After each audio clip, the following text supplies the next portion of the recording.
Well, thanks everyone for being here. My name is Marissa Henn. I'm a community health director at Intermountain Healthcare and have been fortunate to be part of the advisory group coordinating this year's Faith Summit. And so to start us off, we actually would like to invite Father Nikos to offer an opening prayer. I know he was trying to get his video set up, but either way, we look forward to hearing his voice. So thank you so much, Father. My pleasure, my pleasure. Let us pray to the Lord. Lord Jesus Christ, our God, the source of life and immortality, we glorify your majesty for bringing us together on this auspicious occasion of the Interfaith Suicide Prevention Summit for Faith Leaders. As we gather to celebrate your divine gift of life freely offered to all, we recall that it was on account of your unfathomable love that you fashioned us in your own divine image and likeness, entrusting us as stewards, not owners, of our lives, blessing us with the capacity of freedom and calling us to a life of loving communion. We therefore offer you, benevolent Lord, our gratitude for all your blessings, known and unknown, for our earthly life and for the heavenly joys of your kingdom which is to come. O Lord our God, who knows the frailty of human nature, according to the multitude of your compassions, forgive our sins and be gracious to your servants, who through ignorance or willfulness flee from your divine sovereignty and benevolence through thoughts of suicide or taking of one's life, whose source and origin is divine and not human. We pray that in your divine mercy, you will forgive those who in this fleeting life and world fear the challenges laid upon them and heal those who have given up hope, forgetting that whatever is born of God overcomes the world. We are reminded of the beautiful description of the church as the body of Christ by St. Paul. If one member suffers, all suffer together. If one member is honored, all rejoice together. We offer thanksgiving to you, Heavenly Father, who proclaimed, I came that they may have life and have it more abundantly, as we reaffirm our unwavering commitment to the dignity of every human being and the sanctity of each human life. We extend our fervent prayers for the victims of suicide and for all whose lives and faith have been shaken by the suicide of a loved one. Furthermore, we pray that you will open our hearts and minds as faith leaders so that we may be your instruments of love and altruism to all who are in need of your all-encompassing grace and loving mercy. Amen. Thank you so much, Father Nikos, for those inspiring and centering words as we begin today. I would like to now invite Deandra Brown actually to make an announcement. Hello, I'm Deandra Brown. Thank you for a few moments of your time today. I have so much respect for all of our faith leaders and their continued efforts, and I've continued to work with many of you, Travis Bear included, with our faith community to help them better support survivors and victims of child abuse. So our continued efforts have led to, as you can see, the save the date in front of you. We had the opportunity last year to have a conference, and this year we want to be able to further that up and offer you a virtual session to help you better receive tools of how you can support survivors in your faith community. So as you can see, it's October 21st at 12 p.m. and we will be following the same guidelines as before, where it's 12:30 to 12:30. And just a bit about the session. We want to be able to help leaders in their efforts to better support the survivors in your community so they feel believed and supported. And we have brought in Reverend Mike Sloan from a wonderful organization called Grace. And he is the director of the Safeguarding Initiative, where he does all the trainings to help organizations engage and educate them on how to safeguard against abuse in your community. So it'll be very exciting for us to hear from Mike Sloan again, and he'll offer us many tools on what we can do when we know that there are survivors within our faith communities, how we can reach out to them and make them feel included and make them feel safe and supported in our communities so that we can allow them the opportunity to have a safe place when they may have many other environments around them where they feel less safe. So we feel it's an important opportunity for our faith leaders to engage with Mike, and hopefully we want you to join us in our efforts. And like I mentioned, October 21st at noon, and registration information is to follow. So we'll make sure that you get the digital handout so that you can contact me if you want further information about that. So thank you, everybody, and what a wonderful topic. Such a cross-section, survivors of abuse and efforts of suicide prevention. So I thank you for all that you continue to do. Thank you so much, Deandra, and thanks for apologies for the video that was playing. We're not sure quite why the system was doing that, but hopefully it will now stop. As we move forward in our program, I just want to take a moment to acknowledge the topic at hand for today before we dive right into the beautiful lineup that we have of presenters. So this is our fourth and final session in what has been an incredibly enriching, meaningful, in-depth series of conversations and skill-building activities around suicide prevention. We started off back in August talking about protective action, some of the basics of suicide prevention. We then moved into inclusive action on September 3rd, thinking about the role of faith leaders in strengthening a sense of inclusion among diverse congregants. Last week, we had an extraordinary presentation from Kathy Subiano on healing action, creating compassionate and effective approach for caring people bereaved by suicide loss. And today, we'll sort of wrap everything together with consideration of what we have learned in this series and how we can move forward with our faith as a motivator and as a vehicle for our true actions to prevent suicide. So I've been so looking forward to today because of the array of beautiful presentations and speakers and even music that we have over the next 50 minutes or so. And so we are going to kick off now. We're going to be hearing from KSL news anchor Lori Pritchard, as well as a song from the One Voice Children's Choir. And then I will allow our presenters to introduce themselves to let things flow smoothly through there. And just a reminder, if our presenters could keep themselves on mute when not presenting to keep the audio quality for everyone else. And so with that, I think we can get started.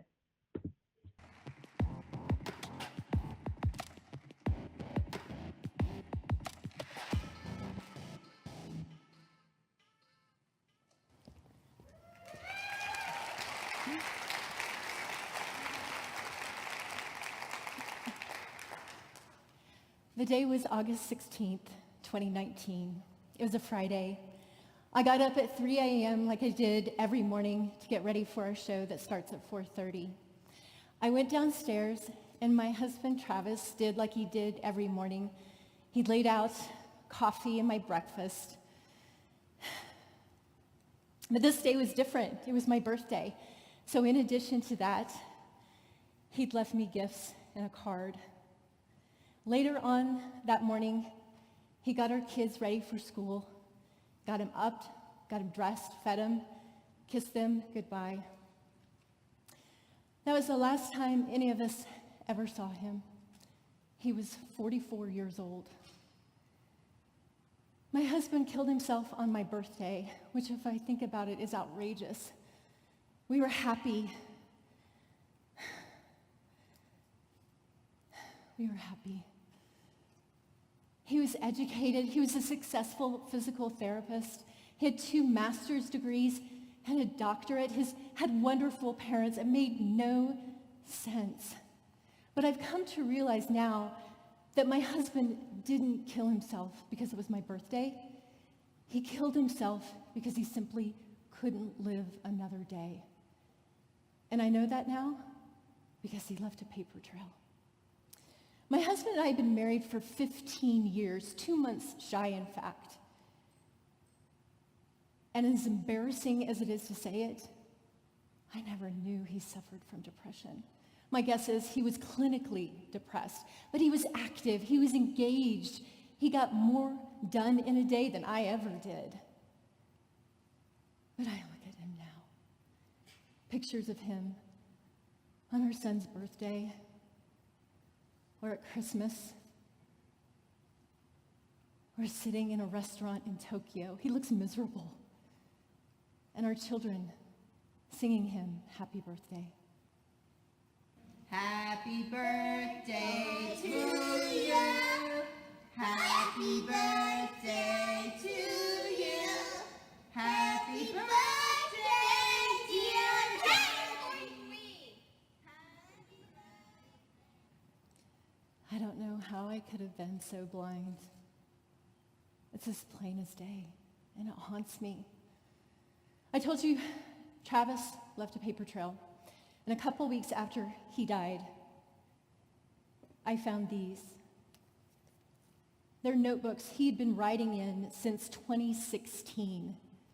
They're a window into his mind and a side of my husband that I never knew. One entry that's particularly stunning reads, "I have to choose to let my pain consume me or find strength in the pain and find a purpose in my life." My husband was a master at hiding his depression. He never talked about being in pain. He never talked about seeing himself as a complete and utter failure, but it's there. It's in his journals. He called it the bully in his brain, and that bully was relentless. It refused to surrender its power over him. And I think about the man I knew and the qualities that made him such a great husband and father, and I realize so much of who he was fueled by his depression. Nothing was ever about Travis, ever. All he ever wanted to do was to make us happy. But the problem is, I don't think he knew how to make himself happy.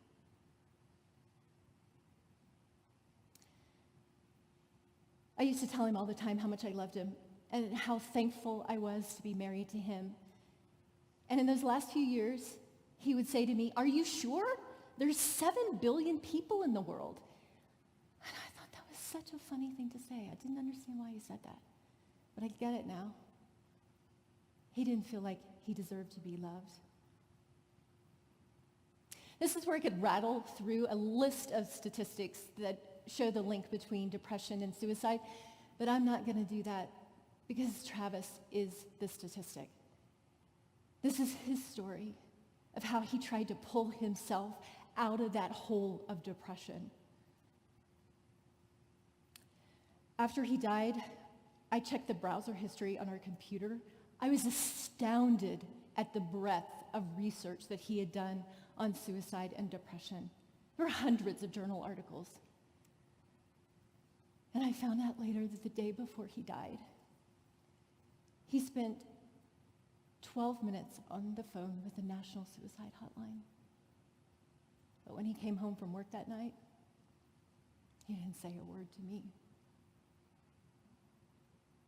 There were times in our marriage I knew Travis was struggling, but it was always centered around his job. He thought he should be further along in his career, and to me that is an easy problem to solve. You just change your circumstance, right? And so I'd encourage him to do other things. Anything deeper than that, he would say he didn't want to talk about it. It made him feel weak. And I let him get away with that. But there was one conversation that we had about a month before he died that was a little raw. It was the first time he gave me any indication that his depression wasn't situational. It was more systemic. It was coming from within, who he was and how he felt about himself. And to be honest, it scared me. And the next morning, he left me this note.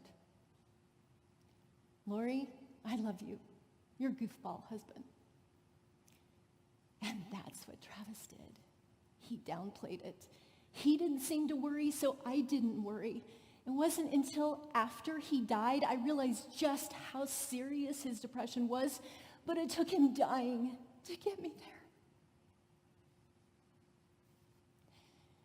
Please don't be like me. Don't let the person you love talk you out of your concern for them. I don't blame myself for my husband's death. I blame myself. I was so blind to that illusion that he created.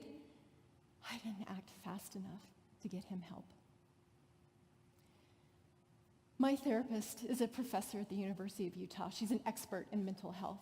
She often says if only people would view depression like they do cancer.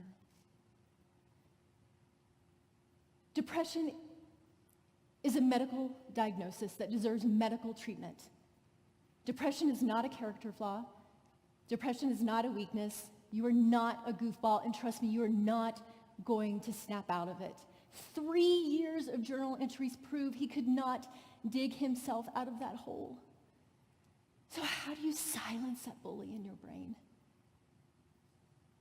I am not an expert, but I know this. You can do everything right to get yourself through a day of depression. But what happens on that one day? That one day, you just don't want to work so hard anymore.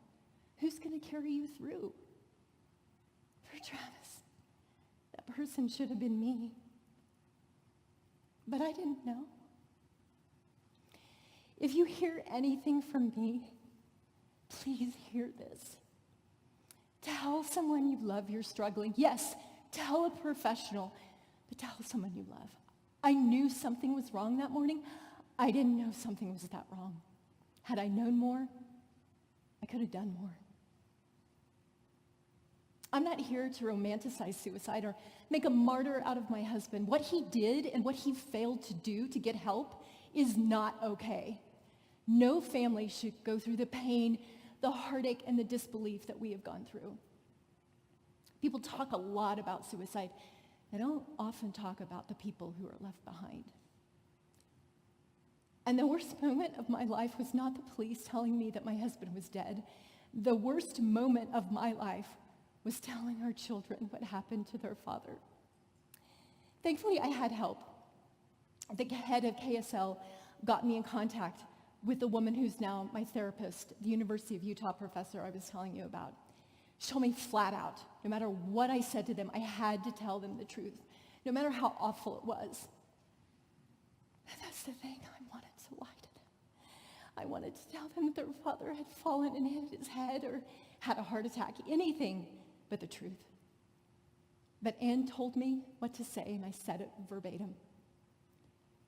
Your father died from depression. He took his own life. My son was 10, and my daughter was 13. How did he think that this was the solution? Because above all else, Travis loved his children. Had he understood the pain that he was inflicting upon them, he never would have done it. Now, I will spend the rest of my life trying to keep my children alive, because now they're more likely to die the same way. So not only am I mourning a past I cannot change, I am terrified of my future and what suicide brings with it. Despite that, people say to me, suicide is selfish. And I will say to you, Travis honestly thought he was being selfless. That bully in his brain made him believe that we would be better off without him. It would be comical if it weren't so tragic. But I would say to you, suicide is not selfish. It is just really stupid. Suicide will not get you the relief that you're looking for. It only causes a whole other cascade of problems that the people you love most in the world have to pick up and carry for you.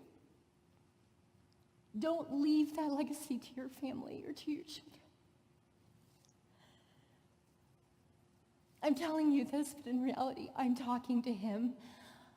I'm giving you the plea that I wasn't able to give him, to convince you, whomever you are, please, don't take your life. Think about the people you love. They will not be better off without you. I know. A year's gone by, and a birthday has passed. These are the gifts he left me that morning. I can't open them. They're a painful reminder of what was meant to be. A life lived together.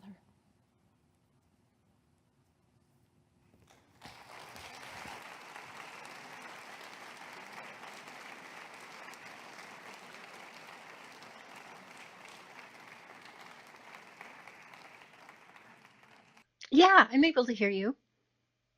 Great. We'd welcome any thoughts you'd like to share. Um, I think maybe a postscript to some of the things that I said in my TED Talk. Number one, it took a real emotional toll for me to put that together. It really kind of sent me into a very dark place for a little while. And it took a while to get out of that. And I only say that because the emotional toll that it took on me, I can't imagine what Travis lived with for years of his life.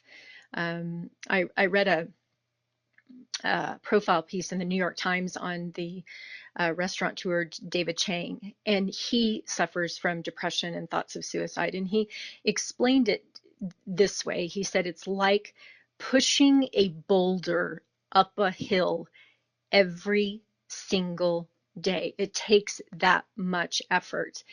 And so I can't imagine what the effort that it took for him to live through his depression, because I said in my talk that he was functional, he was active, and now that I think about it, there was very little stillness to him. He was always doing something. He wanted to learn Spanish. He wanted to learn sign language. He was always working on another physical therapy certification. He was working on his doctorate. I mean, he was always doing something. And I think maybe some of that had to do with his depression, that he couldn't be quiet or still. He was driving himself always. And I'm not sure that's necessarily the classic sign of depression. And that's probably what threw me off, was that he didn't lie around in bed. He was always up before me in the mornings on the weekends, and he was the last to go to bed. And so it just the classic signs of depression weren't necessarily there. And the final thing I want to point out, and I think that this is really, really important, because I mentioned the fact that he called the National Suicide Hotline the day before he died. And I have no idea what he told them or why he called. And I don't want others out there to think, well, it didn't help him, so it's not going to help me. I think he was in denial for a very long time about the real risk he was facing with his depression. And so why he reached out to them, I don't know. But I don't want to keep that from others reaching out if they need help, because that really is a lifeline for so many people. Thank you so much, Lori, for your TED Talk and the intense just courage and pain that it must have required to put those words together for the public, and then for joining us today. I think we are all learning so much, and our hearts are with you. And I think this faith leaders community will so benefit from what you have shared today on a lot of different levels. So just thank you. You're welcome.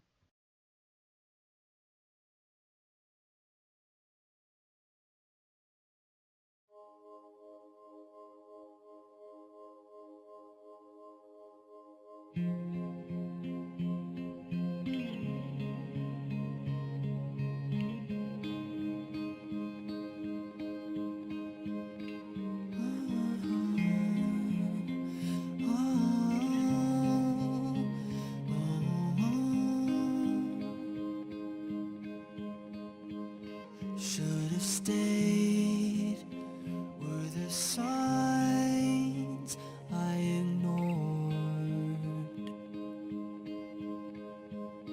Can I help you not to hurt anymore?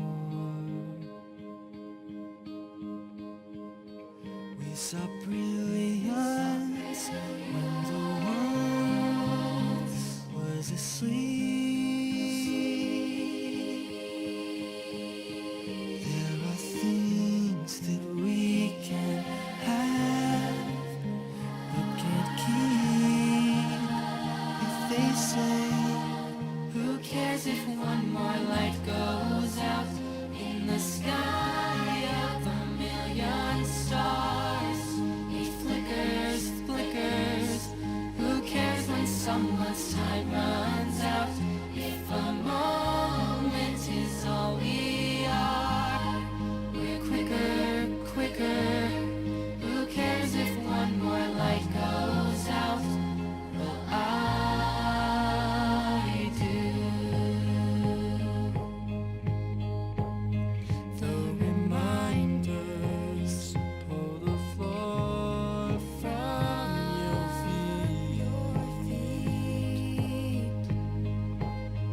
In the kitchen, one more chair than you need. Oh, and you're angry, and you should be. It's not fair. Just 'cause you can't see it doesn't mean it isn't there.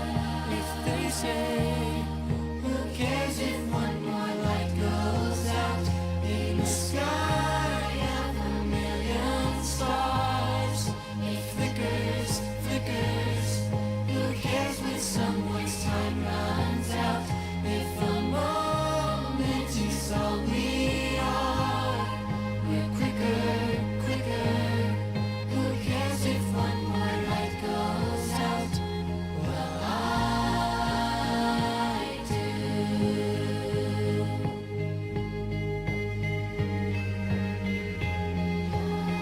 I do. I do.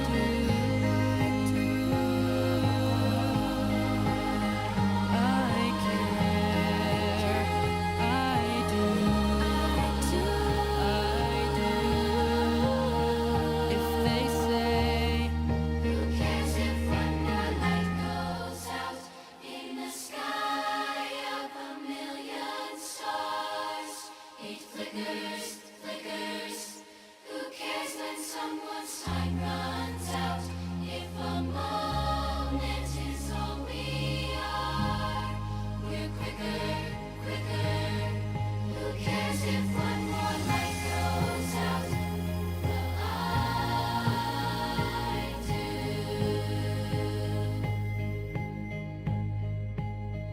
Well, I do.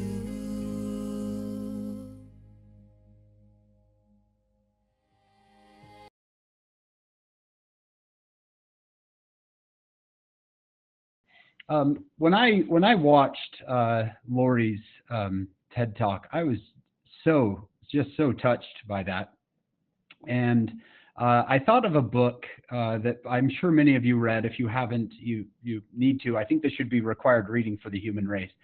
It's Viktor Frankl, who spent years in a concentration camp in Germany, and towards the end of his book, Man's Search for Meaning, he writes, "Even the helpless victim of a hopeless situation may rise above himself. He may grow beyond himself, and in Lori's case, herself, and by so doing, change himself. He may turn personal tragedy into triumph." That last sentence is just so beautiful, coming from this man who suffered so much at the hands of others. He may turn personal tragedy into triumph. And when I watched Lori's presentation, I thought that same thing. That here we have a person turning personal tragedy into triumph, and we can tell just from her thoughts afterward how difficult this really is. So I'm just so grateful to be on the program with Lori. I want to switch gears here a little bit and tell you just a little bit about where I'm coming from.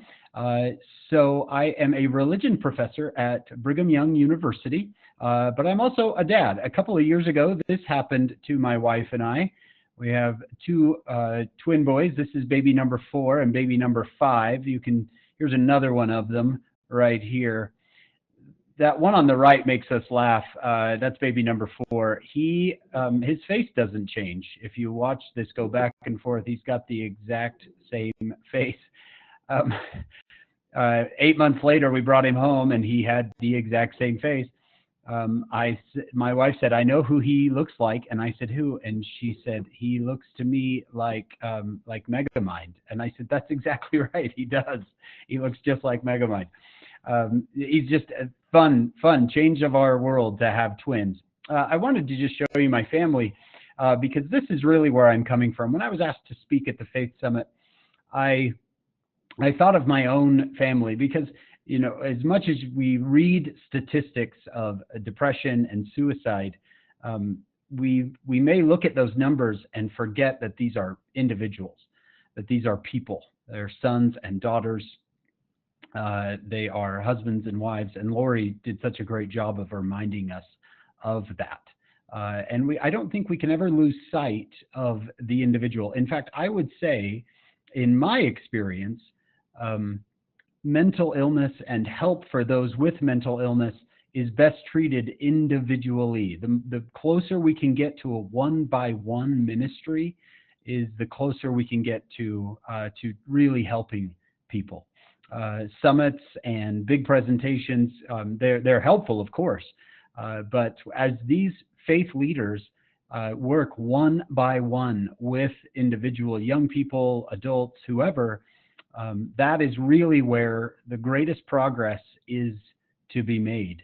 I think if you read the Bible and you look at the ministry of Jesus Christ, you see him talking to individuals, and to me that's where the progress is made.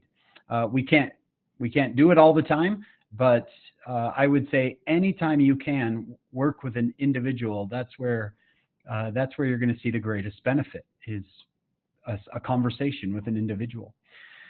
I wrote a book on happiness. It sold dozens of copies, mostly to my mother. But the one thing I wanted to show, I just wanted to show you a couple of things that I learned during the book. One was a fascinating study between paraplegics and lottery winners. They wanted to know who was happier. This should not be a tough question, right? Who is happier? Someone who's won hundreds of millions of dollars, or someone who loses the use of their legs? This should not be a difficult question. Yet after 18 months, these researchers found that their happiness levels were the exact same.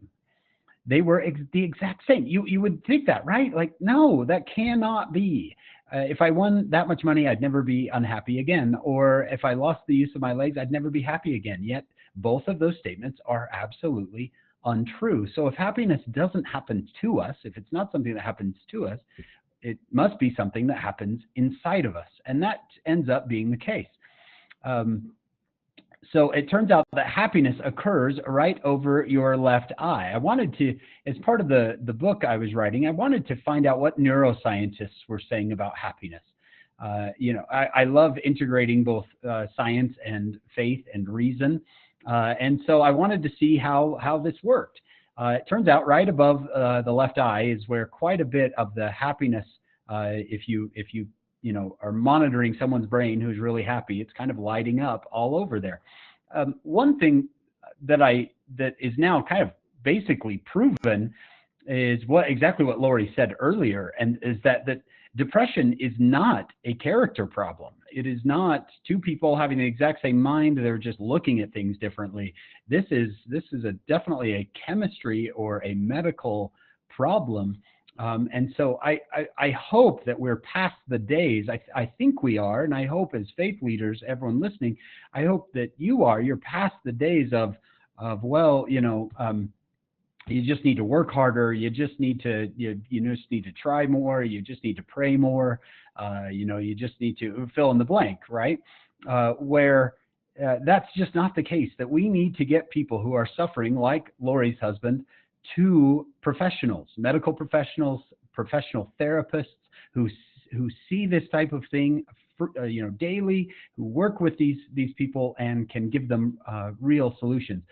Back when I was in high school, back in the 1900s, I don't know if any of you remember the 1900s, but way back in the 1900s, not a lot of us had problems like this, or at least it wasn't talked about very much. When I was sad, I said, "Hey, Dad, I'm sad," and he told me to get outside, do some work, and stop watching so much Saved by the Bell. And that pretty much worked for me then.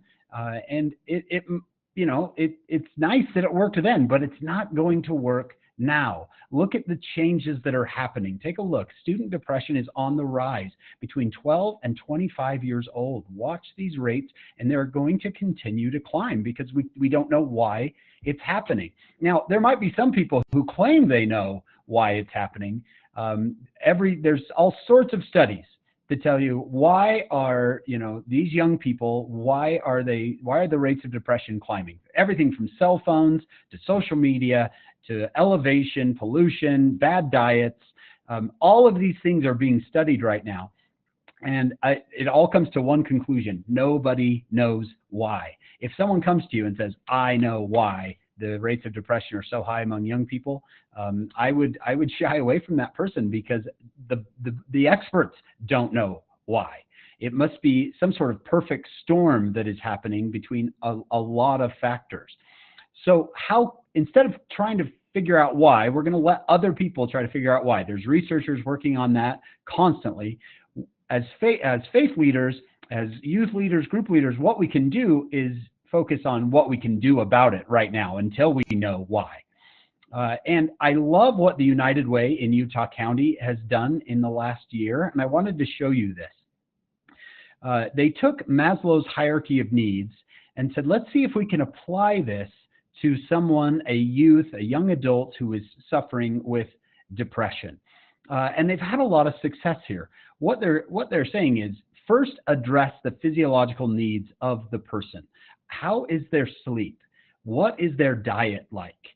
Let's address those things. And then when we get those in place, let's then address their need for safety, not just safety, physical safety, but also emotional safety and sexual safety. And then after that, after we've set those needs, and they're seeing a lot of success with this.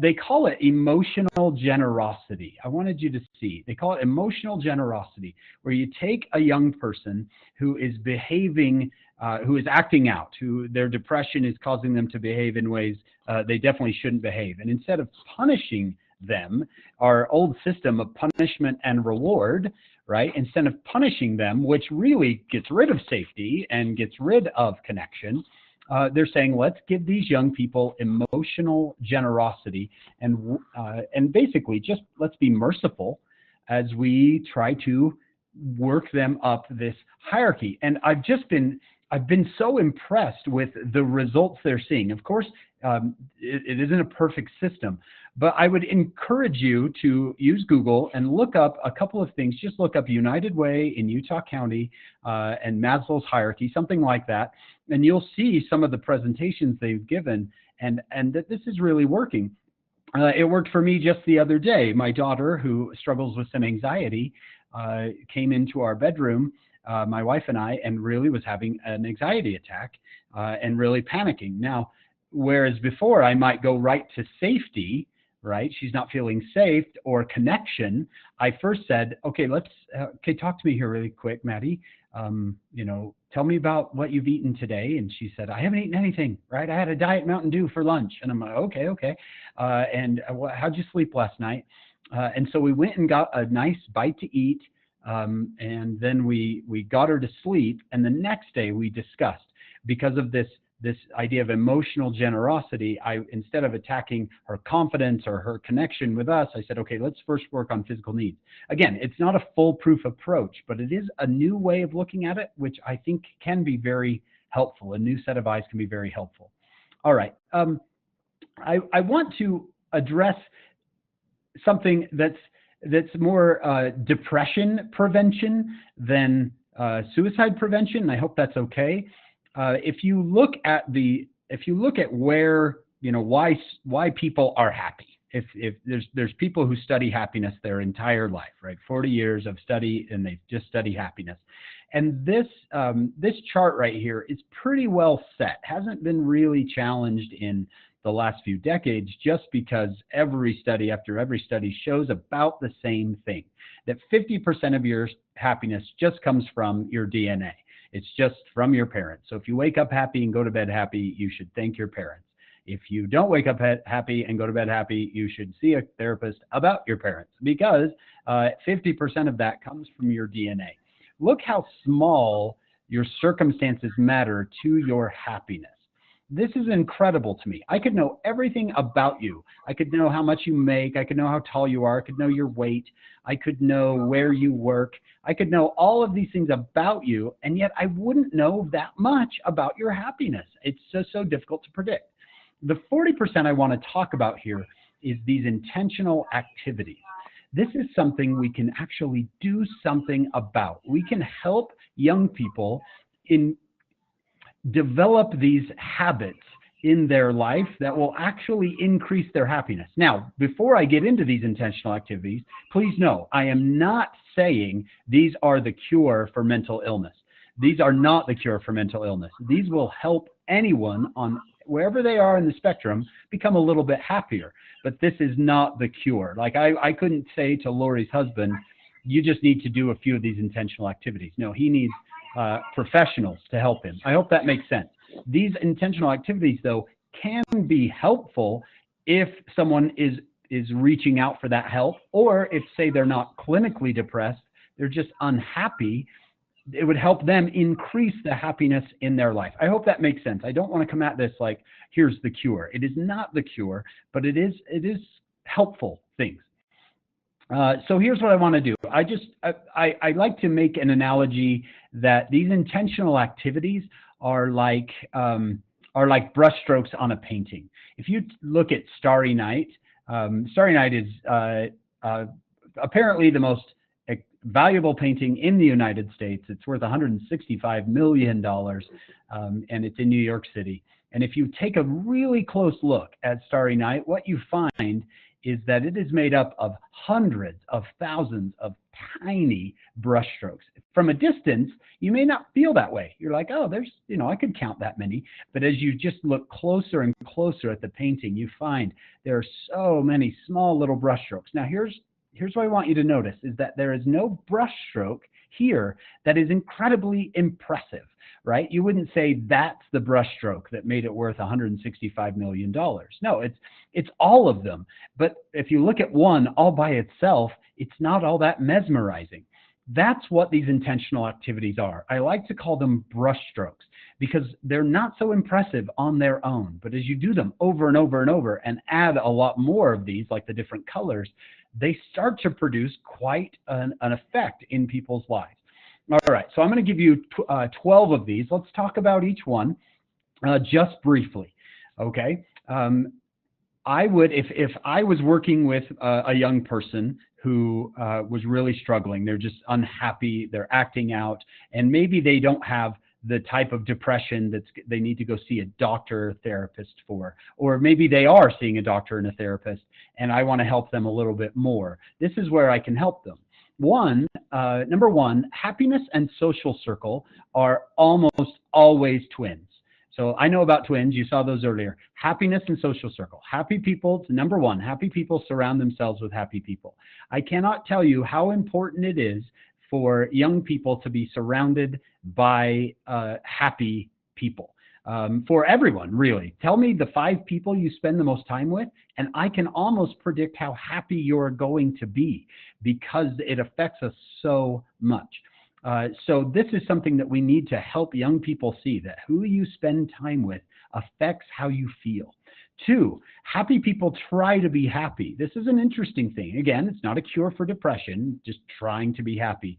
But when researchers study the happiest people, they ask them, why are you so happy? And they said, well, when I don't feel so happy, I make an effort to become happier. I think about happy things. Right? Think of something that makes you happy right now. Think of your children or your grandchildren or people falling on the ice, whatever you want. I don't know, whatever makes you happy, right? If you were to focus on that for a while, your brain would actually follow up with the chemistry that makes you happy. Brain is very flexible that way. All right, number 3, happy people use their signature strengths often. Signature strengths are, they're like signatures. That's why I call them signature strengths. They're unique to the individual. What they are things that you do that essentially fill you up with energy.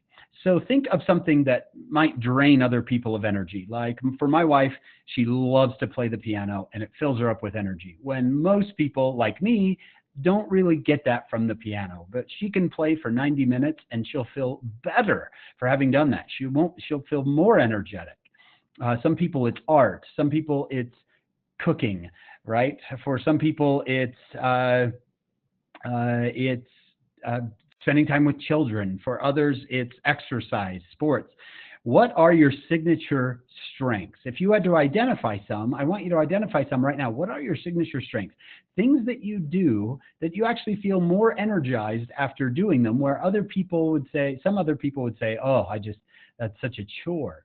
That, if you can identify those and then build them into your routine, your daily and weekly routine, it's going to have an effect. It's a brushstroke.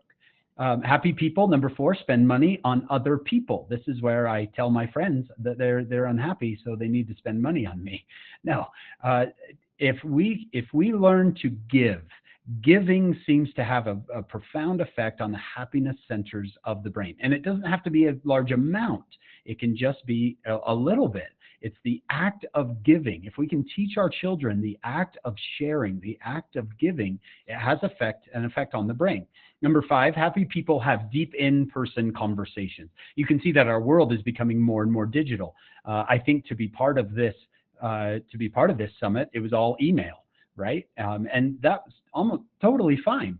But when it comes to my relationships, I can't email through my marriage, right? Or text through my marriage or through my parenting. And so these in-person conversations are so very important. Have you ever gone to dinner with a friend, or maybe you went out to dinner with a group of friends and you were sitting there talking and time just flew by?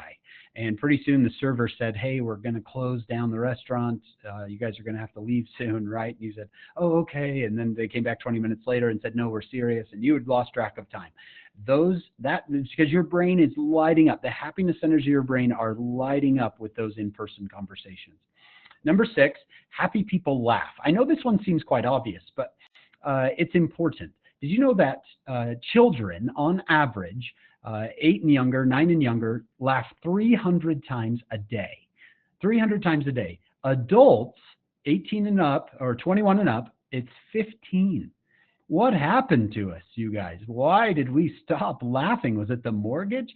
Laughing has an incredible effect on the brain.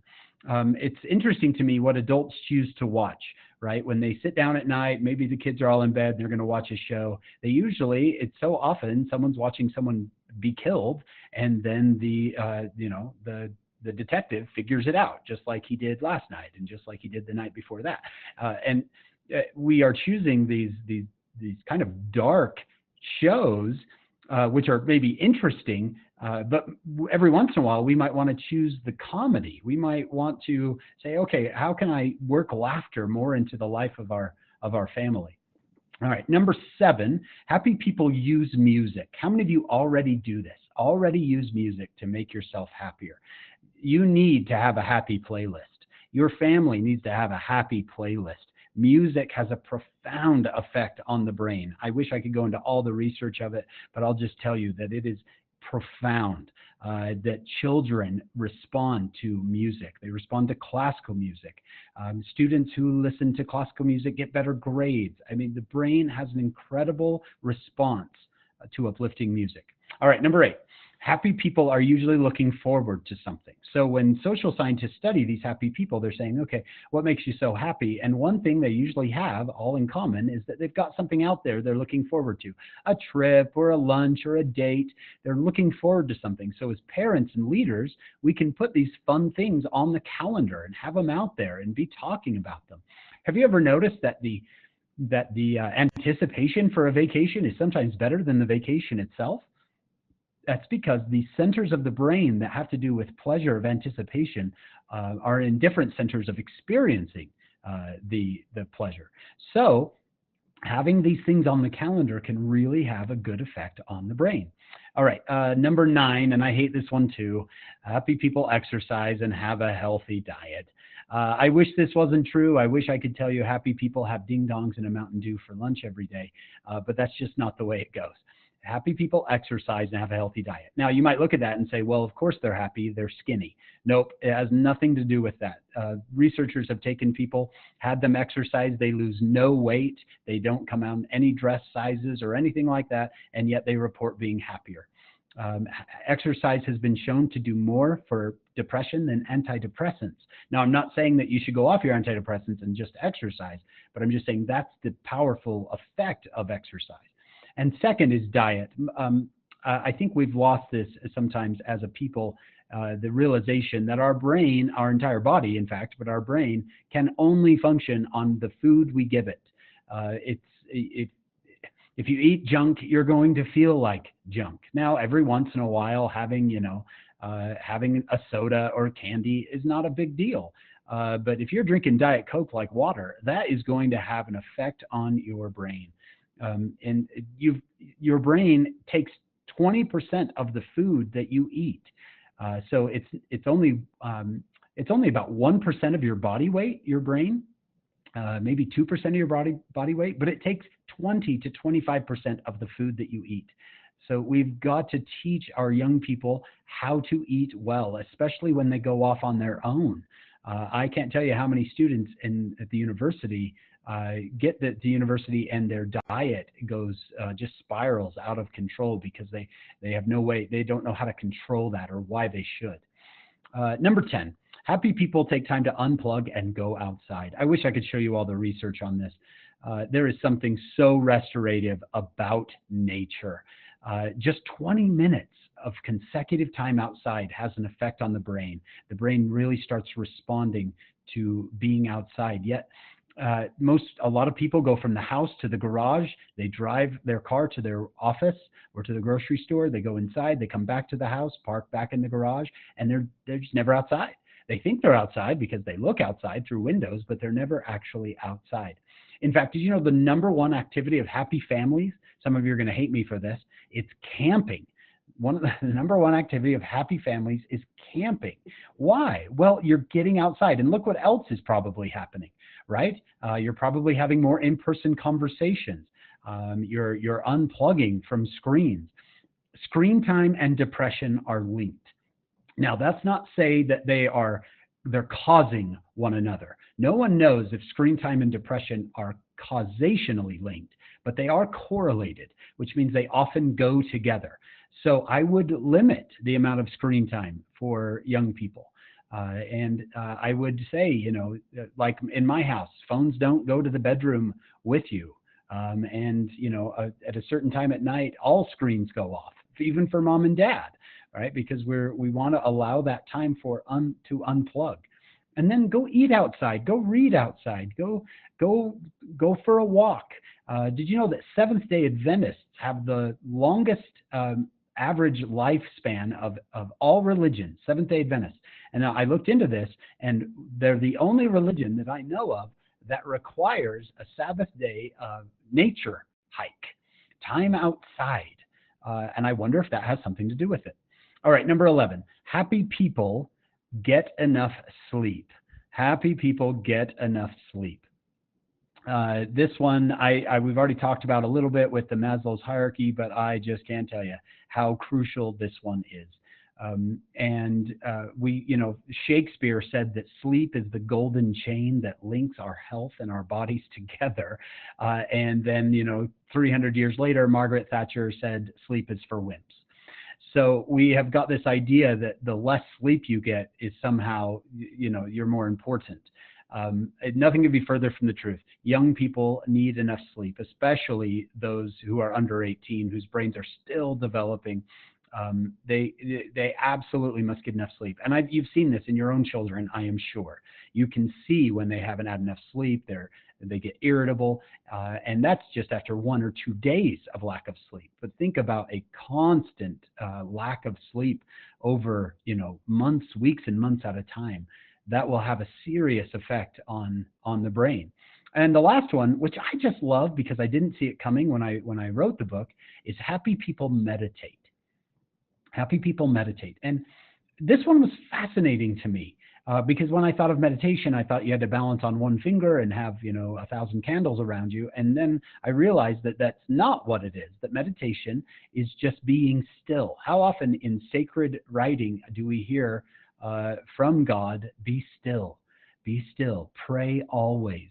This idea of please take time to meditate, ponder, just sit and just allow yourself to think. And yet look at our world today.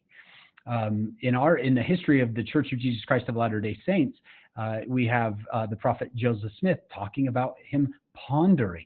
And I've asked my students, why would he ponder so much? And I said, tell me about his life. He's a farmer. He walks to town. Almost his entire day is pondering, a lot of time to think. And I asked them, when do you get time to think? There's always something in their face, always. There's always a screen. There's always a billboard. There's always something in their face. I said, when do you get time to ponder? And they said, well, when I fall asleep, I get a few minutes to ponder. They said, sometimes when I drive or in the shower. And yet the phone is taking over those, right? We have one young person told me he puts his phone inside a plastic bag and takes it in the shower so he won't miss out on anything. We have, I bet you've gone to the point where you dropped your phone on your face because you took it to bed with you and your brain just gave up, right? We're losing our meditation time, and it's really having a profound effect. Here's what I'd like you to do, and you can use the chat for this if you'd like. I would like you to choose 1 or 2. I know some of you are thinking, I'm going to do all 12. No, don't do all 12 because that means you won't do any. But I'd like you to choose 1 or 2 that you think, you know what, my family and I could probably do this a little bit better. Could you, and you can put it right in the chat, I think you can just, on the bottom left-hand side there, you can just click all. I don't know if it's working. Someone type in there to see, maybe it's not working for us. But choose 1. Choose 1 that you might say, you know what, we need to do that. Oh, okay, Andrea, thank you. Thank you for your help. All right. Oh, I love it. Amy, Teresa, Benet, yes. Sharon, yes. This is absolutely crucial. And you might even want to take this list. I didn't make this up. This wasn't just out of my head. I spent, a good 18 months looking through the research. You can maybe put this up in the house and say, hey, everybody choose something. Because I've noticed that when I implement the very things that I've studied here, I teach this stuff, I better try it. I find myself coming back, my happiness levels start to rise up again. It's kind of like an energy level. It starts to rise up again. All right. Again, we can get these slides to you anytime. I think they're actually in the downloadable content. Benet, you could probably explain how to get there a little bit later because I know I put it in the downloadable content, but I just don't know where to access that. Okay. I wanted to show you the one thing about meditation. I forgot to show you this. This was a study done by Richard Davidson. It says, in one of the most powerful studies on the influence of self-compassion on the brain, neuroscientist Dr. Richard Davidson studied the brains of Tibetan monks who had more than 10,000 hours of various meditation. When he watched the brains, he found that when they were engaged in compassion meditation, they were sending compassion to themselves and all beings. They showed the highest readings ever recorded in the happiness centers of the brain. Is that not just wonderful? Right? It's just exhilarating to think about that. If I win, maybe we can look back at this list. You can say, how could I combine all of these? Right? I'm going to go up in the mountains. I'm going to meditate. I'm going to have good music on. I'll take a hammock so I can fall asleep. Right? It makes you want to do these things so you can start adding these brush strokes to your life. Kevin, I'm with you. I desperately need mountains or lake or something. I am with you. I spent last weekend with my son in Fish Lake. And again, it just felt rejuvenating, felt restoring. Okay, I need to finish up here. Sorry if I've gone over my time. I've been having too much fun. But I want to share with you one last story, two last stories really, and they'll be short. This is from one of our church leaders, President Ballard. He said, "Please remember the experience of a friend of mine. He had never owned a horse in his life until he married a wonderful woman who loves horses. Wanting to impress his new bride, he announced one evening he was going to go to pasture to teach a colt how to be led. He weighed more than the colt. He knew more than the colt. He assumed all he would need to do was pull on the lead rope, right? And sooner or later, the colt's going to follow him. He was sure this would be short and simple, right? Short and simple. Any of you worked with horses? Is the process of teaching a colt how to be led going to be short and simple? He attached the lead rope to the halter. He got in front of the colt and pulled. So the horse resisted. Oh, okay, it went back. My friend pulled harder, and the colt planted his legs more firmly. So he really pulled, and the colt fell over. The process was repeated several times until my friend made this assessment. In just 4 or 5 minutes, he had successfully taught the colt to fall over. All he would need to do was get in front of the colt. He would pick up the rope, and the colt would lay down. Over it would go. His wife, watching this process, finally suggested that instead of getting in front of the colt and pulling, he might try wrapping the rope around the colt and walking alongside. To my friend's chagrin, it worked. There seems to be something inside each of us that resists being told or pushed or pulled. Do you feel that way too? I do. I resist when anyone tells me what to do or pushes me to do something or pulls me. But if someone loves me, puts an alarm alongside me and walks alongside me, I'm very likely to follow. Very likely to follow. So I want to tell you about a dream I had that's very similar to this. This will be my last section here. And this is quite personal to me, and I hope it will mean something to you. Many years ago, probably about 10 years ago, I had a dream. And I'm not a dreamer. I'm not someone who I think that's how, the God speaks to me, is through dreams. I'm sure he does to other people, but it's just not to me. And but one night I had a dream. I was back home in St. George. This is where I grew up. And these beautiful red cliffs were a lot of fun when I was a kid. We would go ride our bike up and down the mountainside. I just think of it now and think, oh, goodness, we could have died at any time. We would roll rocks down and the sandstone rocks would explode, or we'd play who could get closest to the cars without hitting them. Well, in this dream, I was up on the cliffs of St. George, but I wasn't a kid. I was a dad, and my daughter was there, and she's about 5 years old at the time. We were walking along together, and I thought she was getting too close to those dangerous cliffs. And so I said, "Hey, Maddie, why don't you get away from the cliffs?" And she thought it would be funny because she's 5 to go towards the cliffs, right? Do the opposite of what Dad said. Now, she's not being rebellious. It's just that she thinks it's funny and her brain's not fully developed, right?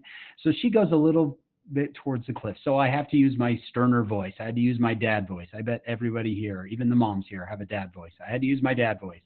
And I said, "Maddie, stop where you are." And she turned and looked at me, and I took a step towards her, and she took a step back towards the cliff.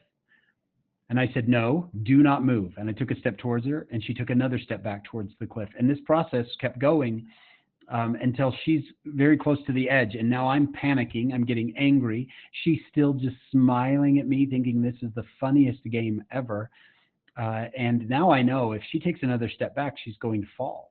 She has no idea the danger around her. Have you ever seen young people like this who have no idea of the danger around them? They're just clueless to it. And yet they just are standing there smiling like, I'm fine. Well, I had an impression. Now, if I'd known it was a dream, I would have just grabbed her and flown to Disneyland. But I really thought this was real. So I said, in my dream, I had an impression that was, you could either take a step forward and try to grab her, or you could do something entirely against your nature.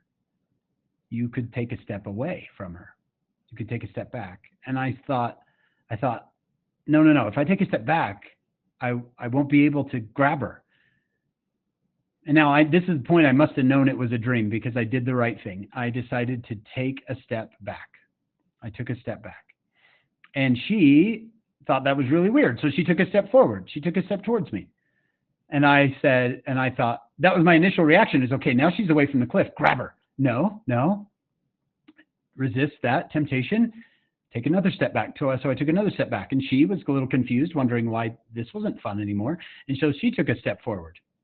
I took another step back. She took another step forward. And I thought, what am I doing? Why are we even close to this cliff?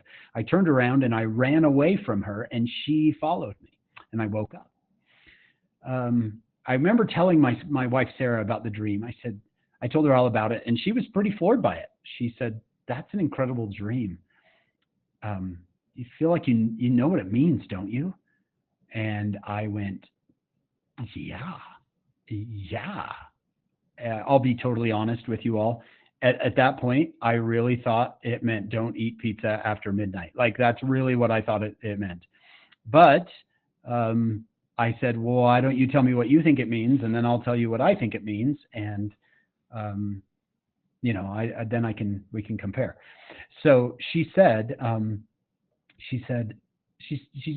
something that changed my life. Don't you love it when your spouse just changes your life? She said, I think there's something telling you that you have a tendency to force a lot as a parent. My house, my rules. Right? Not under my roof. And that's the way I was raised. And she said, I think something's telling you that if you use that on this girl, you're going to end up pushing her to the very places you don't want her to go. And you're going to be part of the major cause of that. And I thought, yeah, that's true. It's totally true. And then she patted me on the chest, I remember, and she said, I think in parenting, we both have to learn. It's not about force. It's not about forcing. It's about leading. In parenting, it's not about forcing. It's about leading. And it really is that way for all of us as leaders. We need to be better leaders and get away from the idea of forcing. So my hope and my prayer for you is that as this entire summit, starts to come to a close, that among all the incredible things you've learned from the awesome presenters and sessions, that one of those things you take away from me is that when you have the choice, when the choice is right in front of you between force and lead, I hope and pray you'll choose to lead. Thank you so much for having me today. So grateful. Thank you so much, Hank, for those inspiring and just also very practical words of wisdom for all of us. And you're so kind. Thanks so much.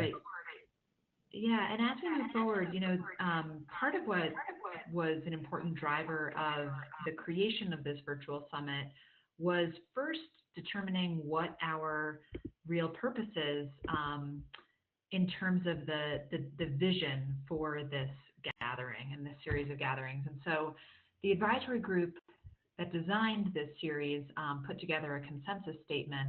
And as I was listening to you, Hank, I thought that a couple lines from that consensus statement bear repeating because I think you touched on them and as we think about their applicability to faith leaders. And as we put that consensus statement together, we said that we believe faith is at the heart of our spiritual traditions and communities. Faith gives us reason to believe, hope, and act. And our faith comes alive when we act on it, which then inspires a ripple effect of hopeful action in others. So that idea of action, of deliberate decision-making, inspiring a ripple effect of goodness in others, just I love the ways in which your remarks helped bring that to life. So thank you. And we're actually now going to begin thinking more about action, and I would love to invite Pastor Logan Wolf and Sister Michelle Craig, who are going to take about 15 minutes to talk with us about some action steps that we can all take to prevent suicide. Hey, thanks, Marissa. I'm just really grateful for the opportunity that I've had to listen today and over the past few weeks.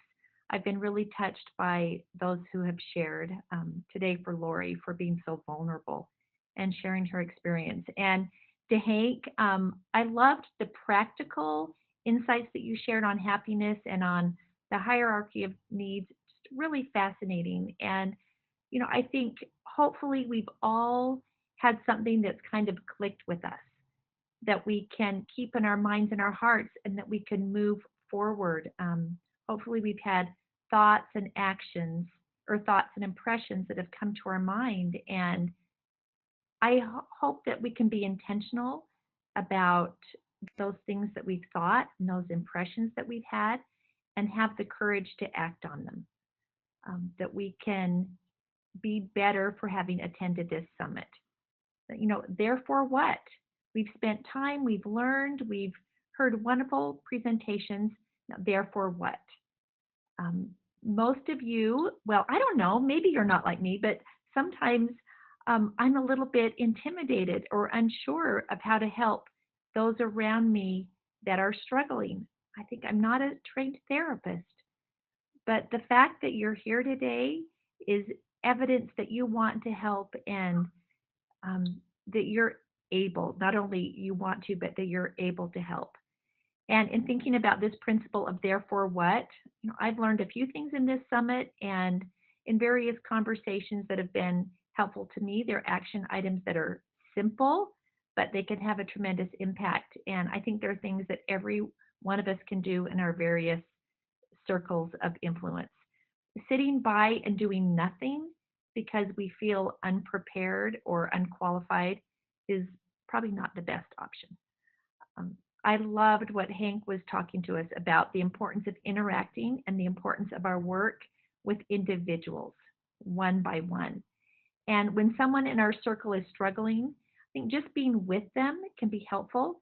I don't think we have to worry about saying just the right thing, as maybe a trained therapist would, but rather letting them know that they're loved and cared about.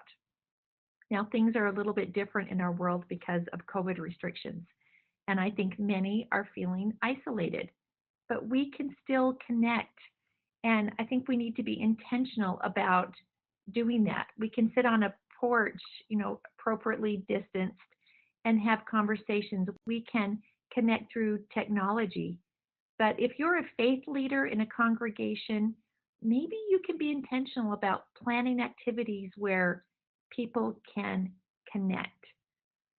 Perhaps you could leave this summit and share with somebody in your family or your congregation something that you learned about suicide prevention. You could seek for additional training such as QPR, for yourself or your congregation. I remember I signed up for a QPR training after my first summit a number of years ago, and I don't remember a lot of things, but there are these nuggets that have just stayed in my mind that are really very valuable to me. You could leave this summit and ask someone that you're genuinely concerned about. You could ask them about suicide. Again, not worrying about saying just the right thing, but conveying your interest and your love, and letting them know that physical, emotional, professional, spiritual help is available, and that you're available as a listening ear. And as a faith leader, you can do a lot in your congregation to reduce the stigma of suicide and mental health struggles. We have to be comfortable having these conversations that are sometimes a little bit hard. And again, just focusing on our love and our concern, and that will speak louder than words. And I think as we are intentional about reaching out to others in our circles, in our families, in our neighborhoods, in our congregations, we can always express love for and confidence in other people. We can let people know that we will never stop loving them, and that it would be so sad, if they were gone. Ministering to and loving others one by one is perhaps the most important thing we can do in this realm. And I think every one of us, regardless of our backgrounds, can do that. I know we can do that. Thank you for this opportunity just to share quickly some of my thoughts. I'm really excited to listen to Pastor Logan Wolf. I know he's wonderful with his congregation, and I'm anxious to hear what he has to say. Great. Thanks, Michelle, and thanks, Logan. We probably have about another 3 minutes and would welcome your thoughts. Hey, I'm Pastor Logan Wolf. from Crosspoint Church. I am so sorry that I'm not getting to share this with you live during the Faith Leaders Summit. I was having a number of technical issues on my side, but hopefully you'll get a chance to watch this and we'll find it encouraging and helpful. I just wanted to bring some action steps to everything you've heard the last several weeks, all the stuff you're learning, all the stuff you've been trained in. Like, what do we do with it now? And so I've got a few things that I thought, man, this is stuff we have done in the past, and stuff we're doing now, and stuff I would certainly encourage someone else to begin to do. So the very first thing I would say is resource your people.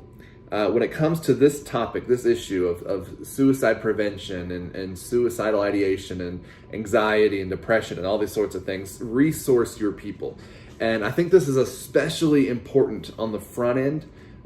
If this is a new conversation for you and your people, if this is something that maybe you've been uncomfortable to bring up, or maybe it's felt a little more taboo, I think this is a great first step. And you can do it a couple different ways. So first, I would just say, man, if you've got in your foyer, lobby, your office space, your classroom space, if somewhere you already have or can put a literature rack or a information table, a bulletin board, something like that, there are a number of resources that you can just make available to your people.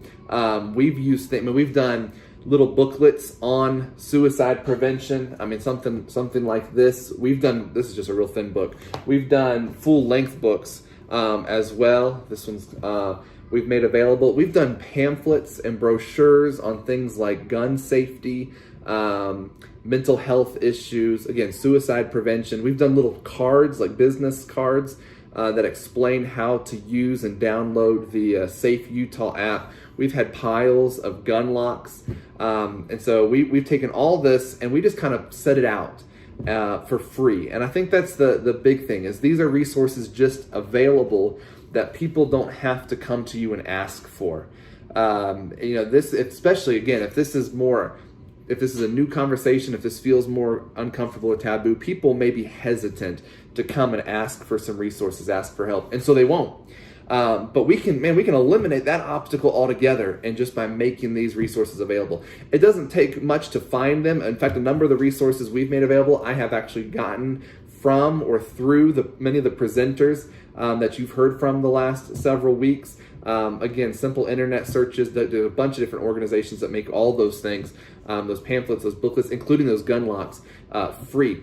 And so, man, I encourage you to do that. The second way you can do this is just link to those same resources online. Use your website, use your social media outlets. And what's great about that is, again, one, people can come and get those things anonymously. But then two, you actually are helping not just your people, but others who may just happen to stumble across your stuff. And so your reach is a little wider there. So I'd say, one, resource your people is a great first step. The second thing I would do is I'd encourage you to reach out to your network, especially in regards to this issue. And I mean, we have basically, right, we have given you a network through this event, right? So there's men and women watching this with you who are seeing the need, asking some of the same questions, maybe have some of the same experiences. And then there have been people presenting and sharing and training, speaking to you who are maybe a little further down the road, right? And can answer some of the questions you have. And so I'd say reach out to those people, use that. And I think that's important, again, for a couple of reasons. One, because you don't have to go through this alone. This is not something you have to go through by yourself. And that's huge. I think it's important, we all come from different philosophies and worldviews and faith traditions, and I think we should acknowledge that. I think we do ourselves a disservice when we try to gloss over some of the differences, but there's also some commonalities. And the commonality of this particular event, with those presenting, those speaking to you, is that we don't want to see anyone go through this.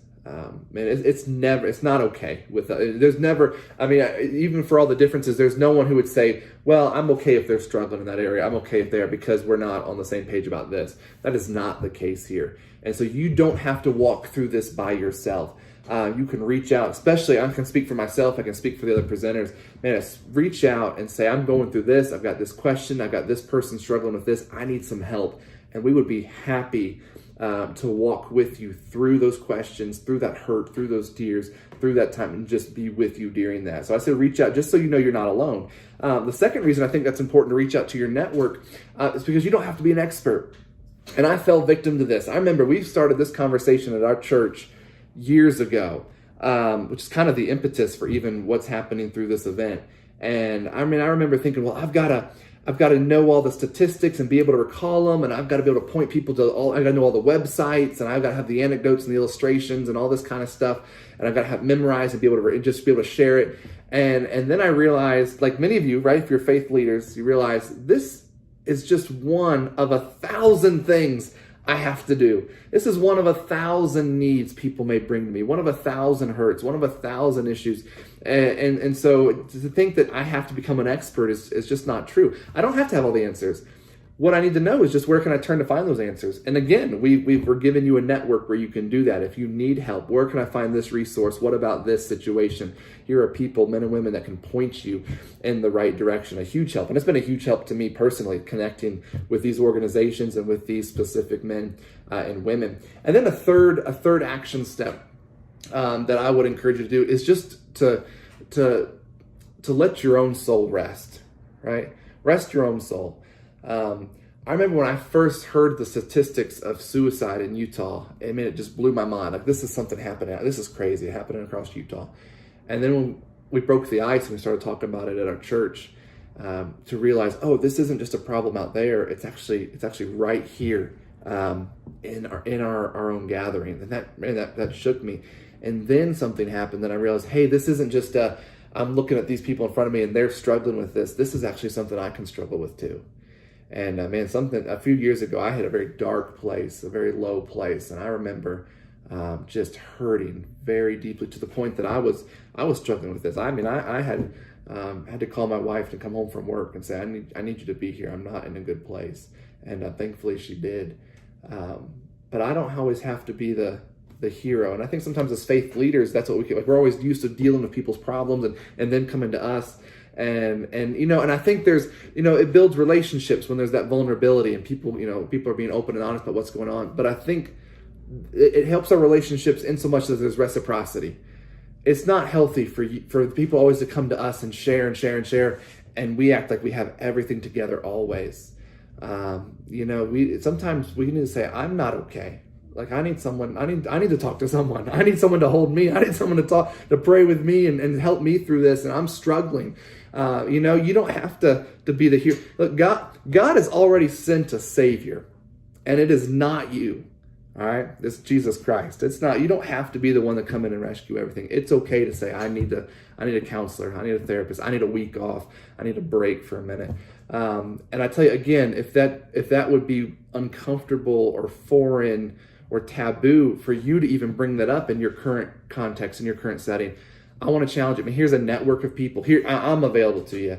Reach out and say, actually, I registered for this event. I'm here because I want to get some stuff for my people, but actually, there's some things I'm going through. I need some help, and we want to help you with that. So rest your own soul. And again, I think that's, in light of everything you've heard, I think those are 3 simple things to walk out.